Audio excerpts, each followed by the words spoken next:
Hello, Scorpio. Welcome to the Plaid Oracle. Your reading begins with this Dark Solstice Sun card from the Cantigee Oracle.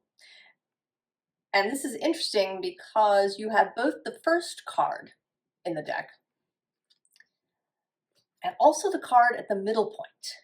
Here, the scene underlying, which is the exploding star. And I'm going to read a little bit from about both of these from the book.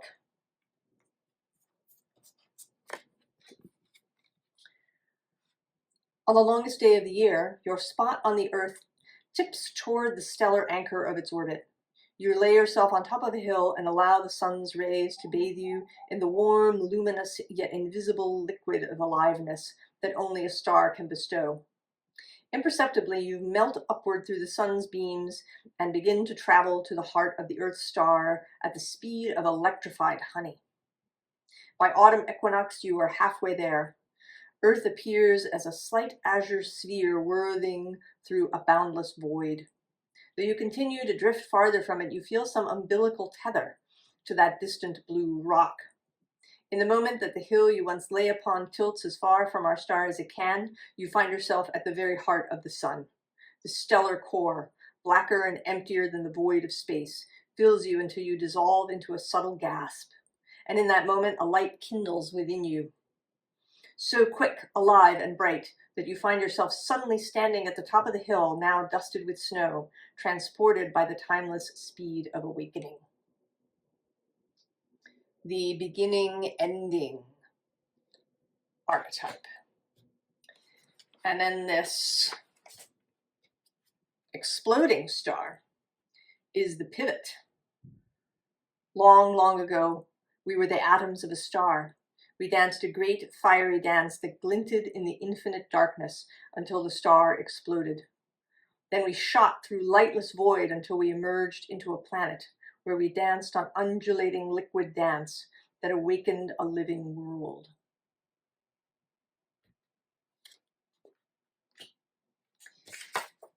And then the unseen underlying, interestingly, is this snake encircles the moon. And I'm not going to read it, but in the story, the snake, reaches up, gets all the way to the moon and circles it, and then looks back down at the earth and thinks, right, I should go back. This is, right, and goes back to the earth and then remains grounded. But I'm going to diverge for that, right? We had this bit in the Dark Solstice Sun where as you're traveling through space, you turn and you know that you are connected to Earth, that there's a tether. Under the exploding star is this touching the star-kissed leaf. So there's all this vision of the star. I actually just put out a pick a card reading about the star, and there's this Christmas star story. And here this story about going into the void, going into, in some cases it's the underworld, and then returning. And what happens when you do that? What is the result of that?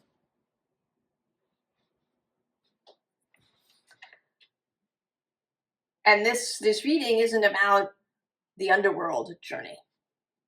This is about what happens when you come back. This is the return. After the pivot, we are now in the rising where we had the darkest point here in the Northern Hemisphere, and we're now coming out of it, moving towards lighter and lighter days.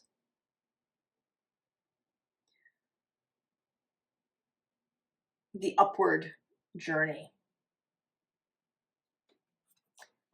And so we have the Magician.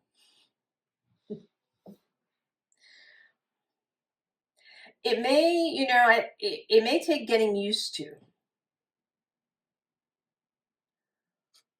being the Magician, accepting yourself as the Magician.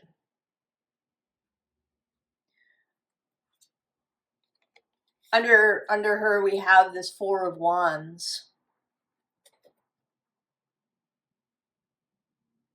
And she looks quite peaceful, but,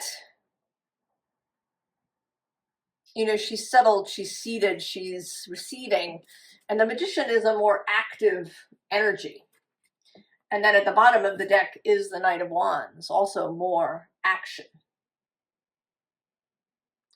You've been in a period of change, of rebirth, of self-exploration, of remaking something over. And this could be anywhere, you know, depending on who you are. This could really be about your whole life. How you move through the world, how you interact, the whole thing.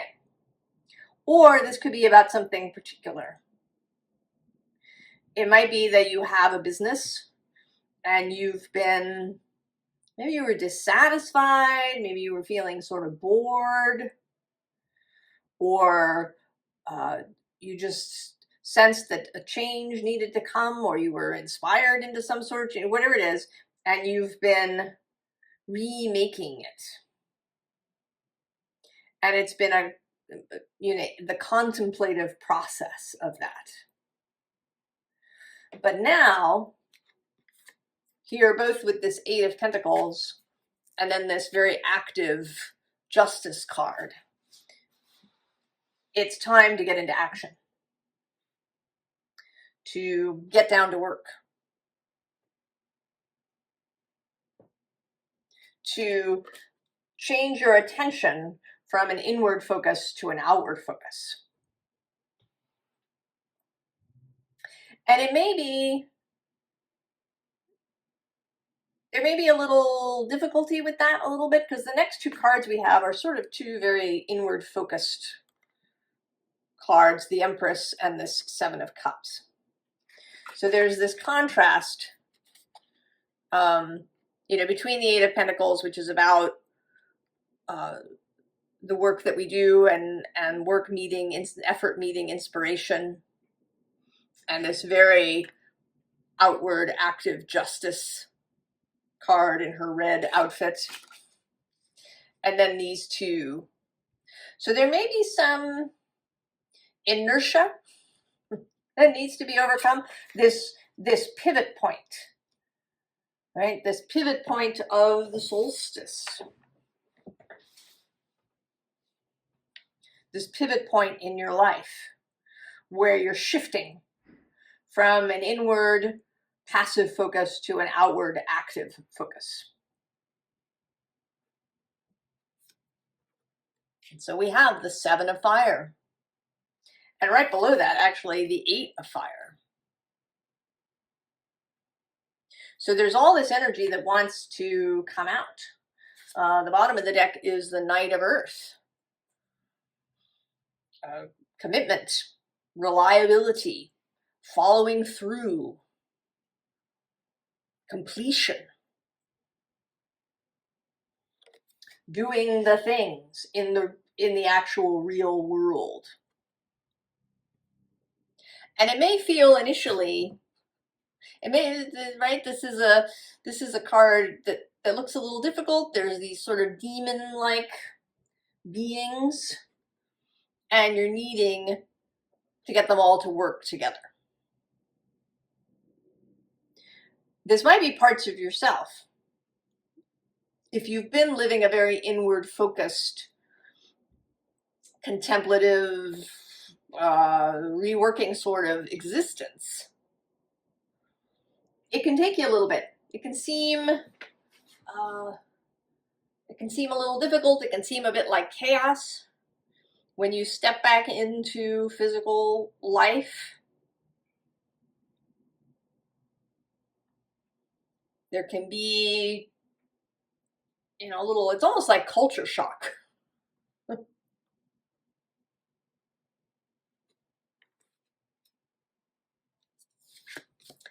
Then we have the 10 of water.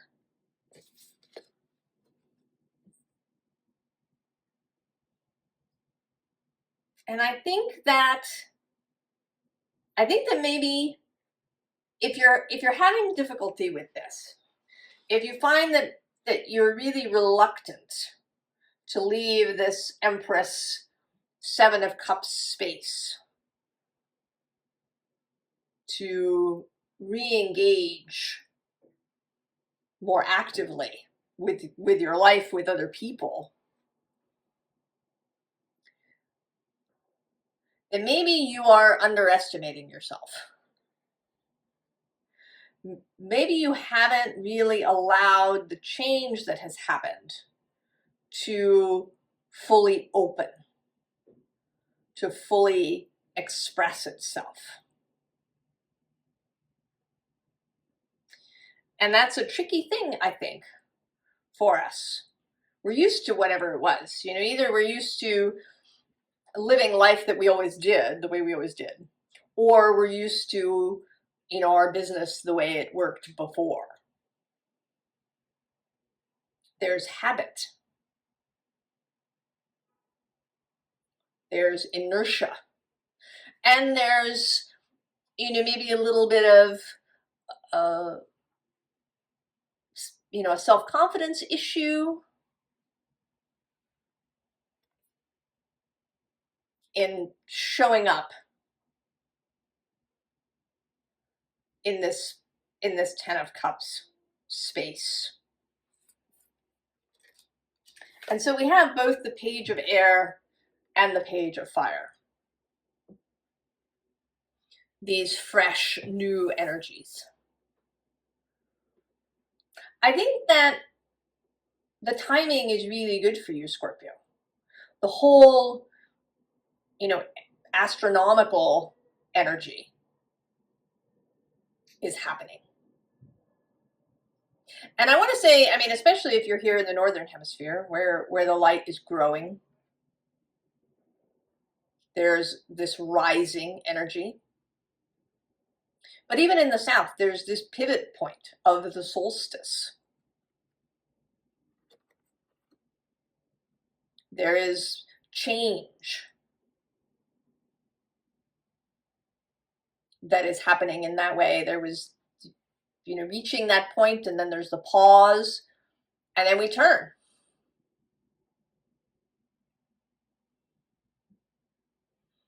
And the change grows, whether it's a growing light or a diminishing light. There is change, and it's gradual. You are allowed, Scorpio, to engage with this energy more gradually. You don't have to, kind of show up fully this way out of the gate unless you really want to and feel comfortable, in which case, go.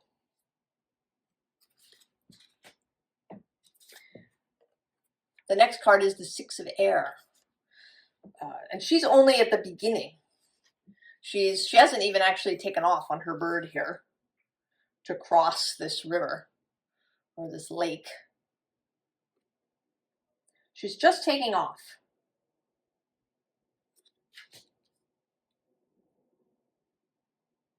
So you're beginning the climb out of the underworld,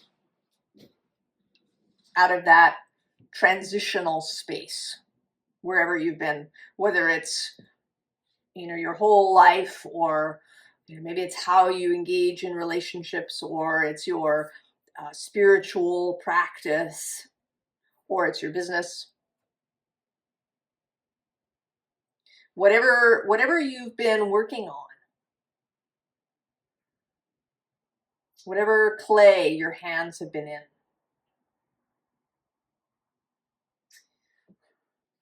And so we have open. Say yes. expand through the extremes, trust life. And right below that, we have the crowning.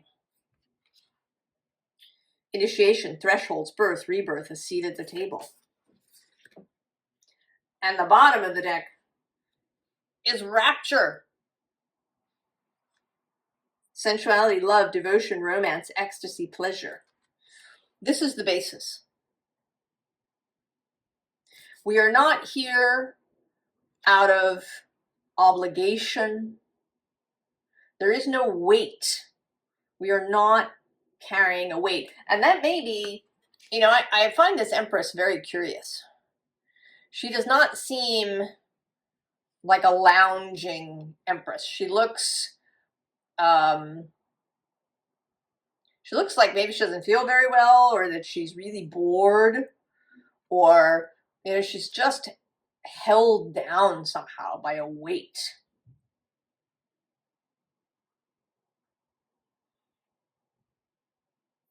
The weight of obligation, of contracts we made with ourselves, mostly, I think. This idea that life is hard,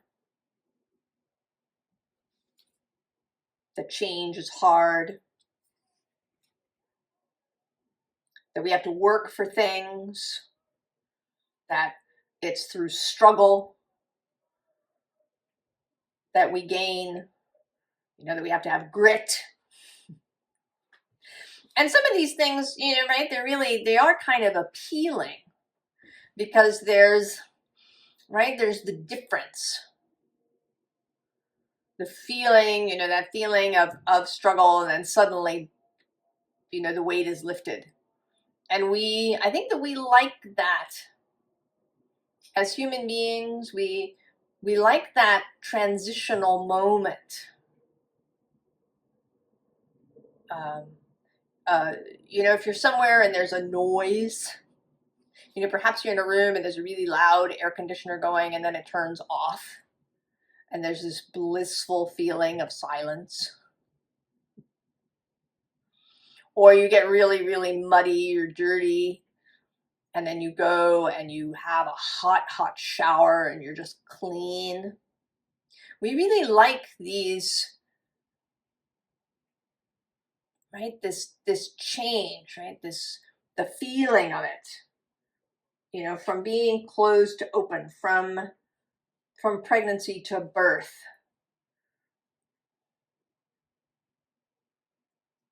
But perhaps we don't have to get quite so dirty or so exhausted, that we don't have to struggle so hard in order to feel that the elation of change.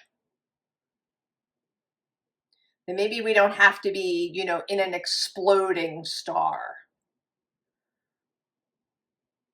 That we don't have to stretch ourselves so far before we find the sweetness. We have this breathing rose. Heart healing, emotions, connection, time, eases. And she seems to be here that she might be pregnant. She's got her hand there on her womb space. And then we have the child within.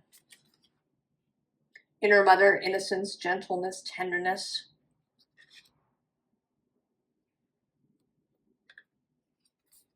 And then the wild rose. Do it your way. Embrace your uniqueness, untamed. So it feels to me that maybe part of this shift is in the level of suffering that you require for yourself. Maybe you don't have to get as dirty. You don't have to be as hungry, as thirsty. You don't necessarily have to suffer through a pregnancy.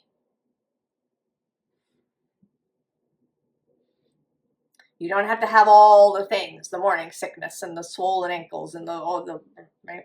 One could list all the various ways that pregnancy can be difficult. But not every woman has that.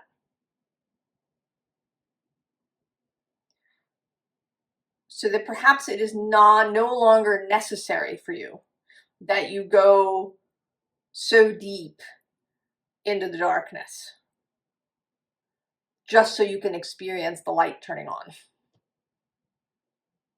That maybe there's a softer way.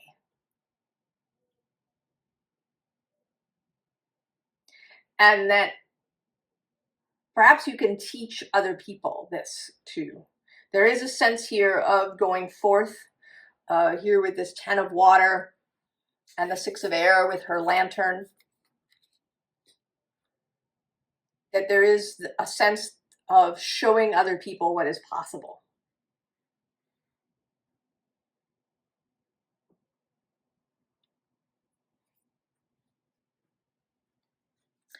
And so we have the rose. And I'm having the idea now that this is showing up in contrast to the lotus. The lotus is a favorite metaphor in this sphere because the bottom of the pond is very muddy and the lotus seeds are down there in the mud. And then they grow upward, upward, upward through the water, and then we open and it's this beautiful lotus flower that's come out of the mud. And we like that metaphor. It's very cheerful. You know, maybe you were in the mud, but all of that mud, all of that suffering, all of that trial and tribulation has led you to this beautiful flower. We like that story. But maybe you don't have to do it again. You did it once, or maybe you did it several times, but you've done it this last time and you're kind of done.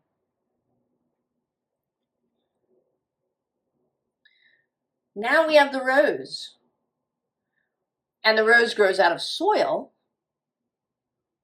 but is immediately, you know, up in the air. Even the little sprouts, the little cotyledon of the rose is in the open light of sun.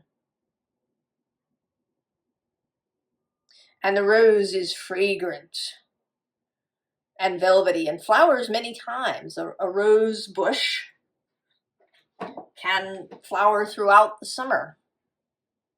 I actually don't know if lotus flowers only flower once.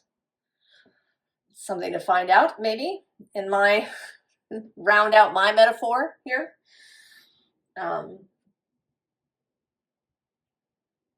interestingly, below that we have the rope. So there's more of this idea of connection. Connecting to what is really important. What is it that's really important? What is it that you are really wanting to achieve? You know, is it all about that experience of dark to light? Is that, in fact, what is most important? In which case, you know, maybe you do want to do it the way you've been doing it, because that's where the juice gratification lies for you. But if the connection is really to something else, if you are wanting to achieve something else,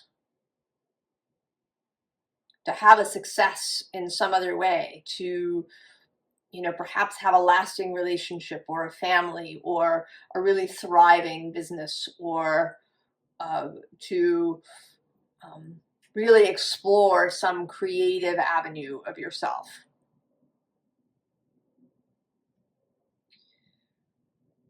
That there's a process here of finding a different kind of satisfaction that doesn't rely so much on extremes.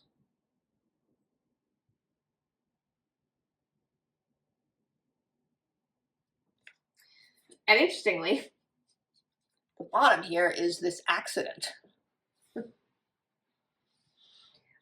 You know, do the accidents, do the Does the contrast need to be quite so extreme? We do need contrast in order to create new desire, to have interest in life, to right, that those stressors are important to growth and expansion. But do they need to be really extreme? Do we have to go all the way down, down, down, down into the deepest dark? Is that really necessary for you? Now, maybe it is. Maybe you really enjoy that. Maybe that's your thing. Although, my feeling is that if it was, you would not be here at this reading. Or are you looking for a different kind of juice that doesn't rely on those extremes? Maybe, you know, having all this drama in your life is actually exhausting and it has run its course as a tool of motivation and even of pleasure. And you're ready for something new. And so we have both the lighthouse and the light at the end of the tunnel showing up. So there is a light that's calling.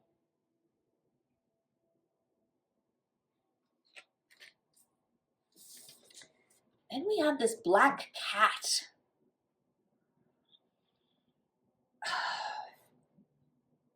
I want to say this is, right, this is a little bit of contrast, but that it's a gentler contrast.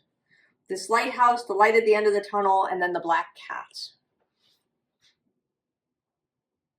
So not the deep, deep, deep down, drag your body down there darkness,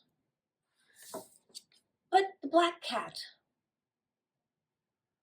A little bit of contrast. A little bit of dark. And a softer dark, right? A dark that purrs. And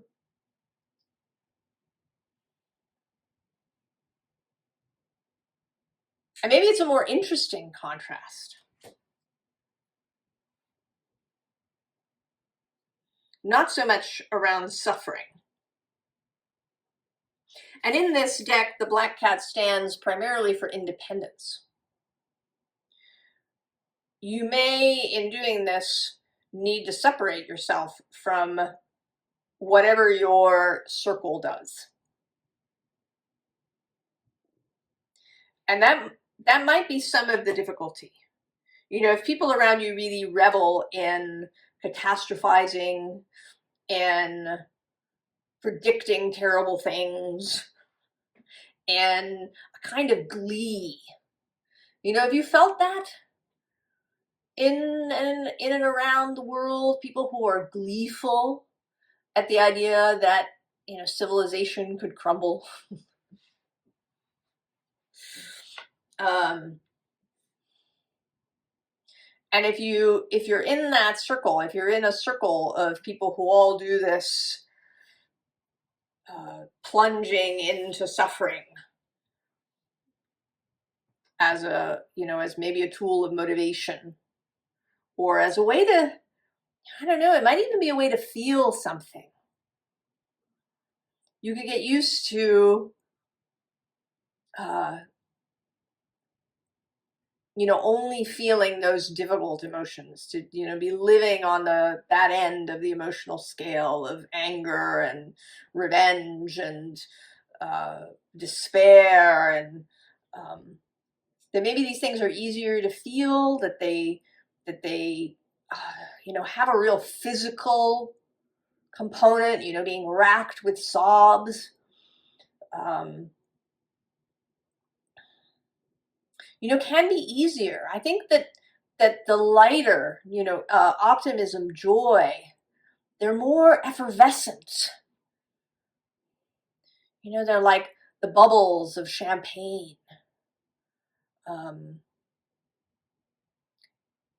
They're more subtle in the body, I think. These expansive feelings, because they're not, you're not racked with joy, right? So it may be that feeling these difficult emotions is in some ways more satisfying, more physically satisfying than joy. And that it's a matter of training yourself to feel this, to really feel the subtle emotions, to feel those in as large a way as you feel the difficult things. Like training your palate. If you grew up eating a lot of sugar, for example, if you had really sweet things, lots of commercially baked stuff, you train your palate away from that. You may need to do it gradually, to have things less and less and less sweet. To taste all the subtle flavors of chocolate or wine. To not need things to be really aggressively flavored in order to enjoy them.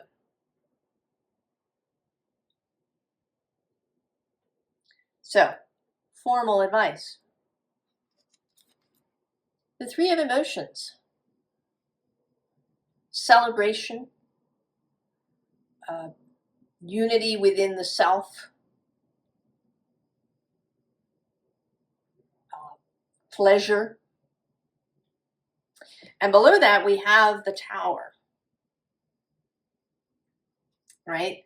But it's not quite, it's not quite this horrible accident. It's in some ways a somewhat more subtle tower, an energetic tower. And then below that, the Fool. And I'm going to go one more that I'm seeing it. The Two of Cups.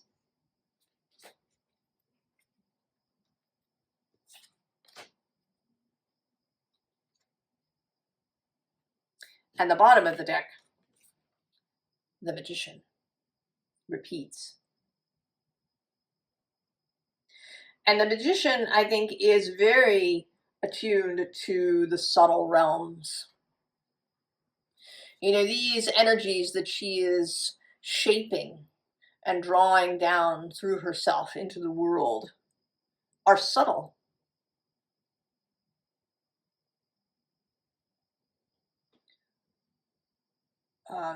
Working with energy, feeling things in the body. This is an exercise in subtlety.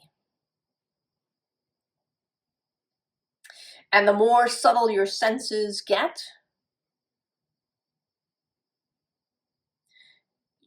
the easier it is to know if something is off. And I think the more pleasure that you can gain.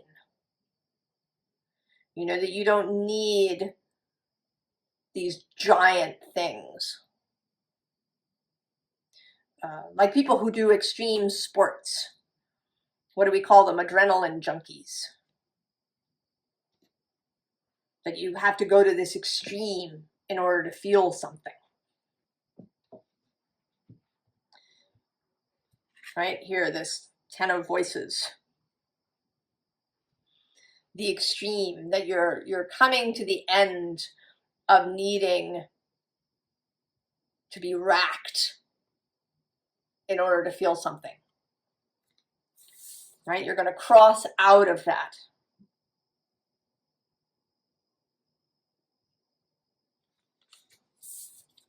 And into the Ten of Cups.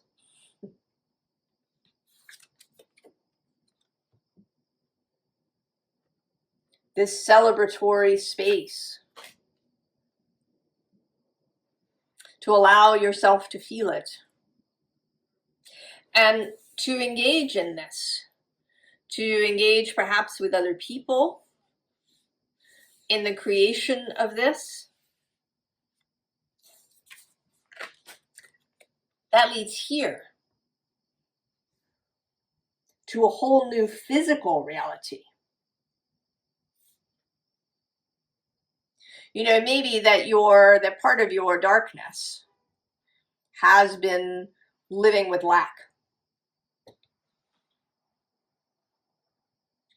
And there can be a romance to that, especially for the sort of artistic temperament. That's a stereotype, the starving artist, the artist living in the garret. And that can be a Scorpio thing, you know, sitting opposite Taurus. You know, I don't need anything. A kind of aggressive asceticism. And this doesn't mean that you turn around and suddenly have a house full of stuff. But it means that you enjoy the world. That you can really enjoy the physical world.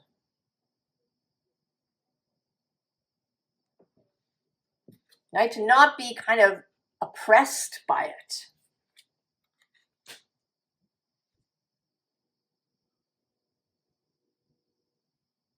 It may be that part of you has been oppressed by the physical world, that it all feels heavy.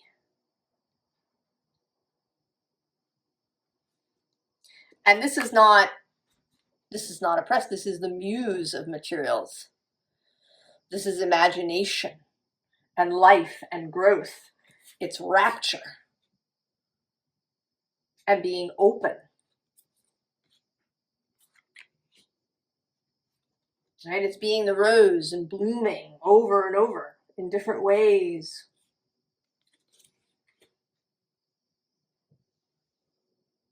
Scorpio.